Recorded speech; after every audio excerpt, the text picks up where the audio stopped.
Crime Stoppers, we have been connected to Crime Stoppers for decades now. We were probably, I think, the first station to air Crime Stoppers reenactments. And I've been a big supporter of them because I love how simple it is, right?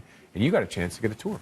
Yeah, and they wanted to open hi, this Tammy, up. by the Oh, way. hi. Good morning, by the way, Raj. Everybody knows you, though. I don't need to do the introduction. You know what? They wanted to really open, just give viewers and other people, potential callers especially, a bit of a sneak peek behind the scenes, just so they have an idea of what's going on there. Now, we were the first cameras ever allowed behind the scenes at their national call center, but it was under several restrictions. We could not record calls, couldn't listen to them. Of course, could not get any sensitive information at all, so we had to simulate a call. Another interesting thing is that the employees and the call takers wanted to remain anonymous themselves. That's so important. that was one thing for security reasons, and so we got a quick sneak peek of it. Take a look. Let's have a look. Only their backs were shown as they faced calls from across Canada, parts of the United States, and overseas in a small call center that we can only say is in North Ontario. For safety reasons, employees did not want to be identified and say they understand when the people who call in ask for that same courtesy. When people call in, some of the first questions they have is, is this anonymous? Prove to me that it's anonymous. And it's really hard over a conversation because they don't know what's going on here when those calls are coming in. So, in order to see how a call works, we set up a mock tip. We had to simulate the call in order to protect the real tips that come in. Toronto Crime Stoppers, how may I help you?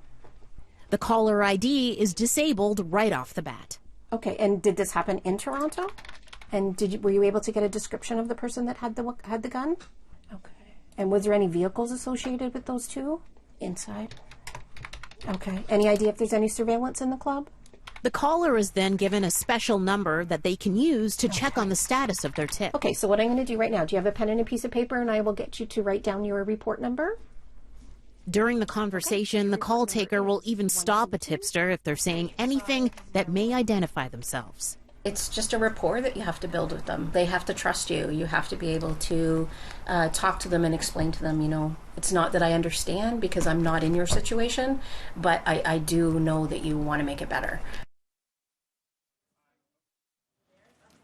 So, yeah, as you said, Raj, it's very simple, a very simple system. It's just that a lot of people have this hesitancy to call just because they think that... Concerns over their privacy. Right, and that things can be, especially which in a can be life stressful and death. situation. And that can be life and death for people, right? Right. So they wanted to give you a little bit of an idea of what it is. It is so basic, so simple, and none of your information pops up at all. And these call takers are working so hard to make sure that you remain anonymous as well. So coming up later at City News at 5, we'll take you in there for a full tour, and we'll also tell you about the high volume of calls that tiny call center and that small amount of employees take every single month. I can only imagine. Yeah. And of course, in an emergency 911, this is when you want to report something that's happened. Right. And you think you can help out in an investigation.